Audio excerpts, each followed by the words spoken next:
we've had some really varied experiences. We've visited obviously a number of clubs. Some have been La Liga clubs, some have been grassroots clubs. So that's been really nice to experience. Athletic Bilbao, Danok Bat, if I've pronounced that correctly, Sociedad, Eibar. So it's been some real good variety and gained some real good experiences. Yeah. Some of the things are almost not the football stuff, if you like, so little things around the training ground that I've picked up around sort of certain bits of, I wouldn't necessarily call it memorabilia, but signage and just nice little touches like that which are unique to certain clubs. I thought that Sociedad in particular were really good at that. Some of the other things in terms of just pure sessions, so watching coaching sessions where you can pick up little ideas, and they all say the best coaches are the best thieves at pinching sessions and putting your spin on it and that sort of thing. So that's been really good. And then naturally just some of the chats that we've been fortunate enough to have. So again, the Sociedad Academy manager spoke about the budget that they have, the fact that they don't get any external funding, things like that.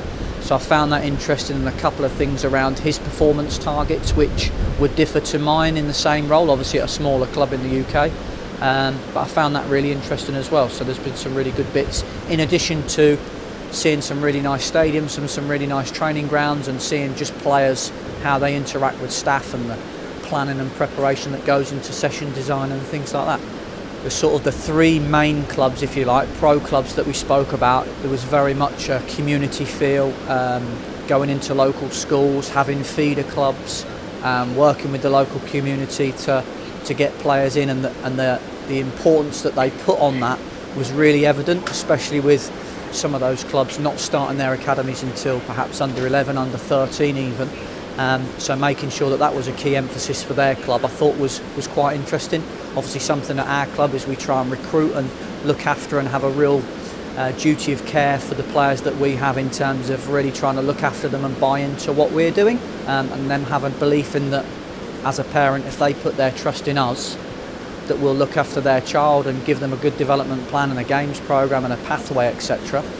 So there are lots of similarities there, but I thought that the local communities that they're working in and around, you could see was very evident, and they were all very passionate about doing that, which I thought was I guess only a positive for them, and something that we could maybe look to enhance at my club when I get back. The chances that we would have as staff to perhaps have a really open Q&A with a Premier League manager back home I'm assuming would be fairly difficult. Like you say, the head of methodologies and the academy managers that we've spoke to have been really open.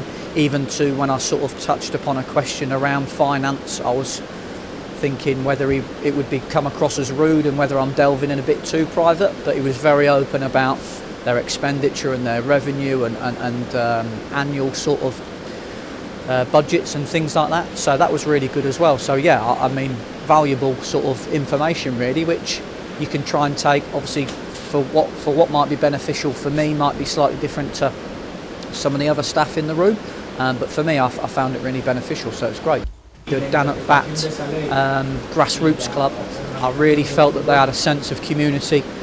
When you went to their facility, the AstroTurfs that they had was surrounded by sky-high flats, and you got that sense that everybody within that local sort of area, that was their safe haven where they all came to enjoy playing football and being with their coaches, and that sort of passion came across in both the children and the staff. And the other one would be the access to the Sociedad Academy manager. I thought he was really open. Through translation, that still came across really, really well. And I felt that the level of detail that they went into sort of their MDT meetings and their session planning and their review from sessions and their 6 weekly plan and their week-to-week and day-to-day plan was in great detail. And I thought that came across really well, very professional, and that we're all working in elite environments, and that's what we want it to be, elite, and it definitely looked that there. So yeah, I would say Sociedad was very, very good. Like I say, I wanted to come out here to get out my own comfort zone, to see different, to feel different, to sort of get that sense of what it might be, particularly in the Basque area. I know there's a lot of talk around Real Madrid and Barcelona and things like that in Spain. but I didn't know too much before coming to Bilbao and San Sebastian. So I would only recommend it to people just because of that, gaining different experiences. Every day's a learning day type thing, as everybody says, but I am a believer in that. So if any of my staff or anybody that I would know in local clubs to me were to suggest or say that they wanted to perhaps go on it, I would only speak of good things. So yeah, I've really enjoyed the experience and sort of thankful to the LFE for selecting me, I guess.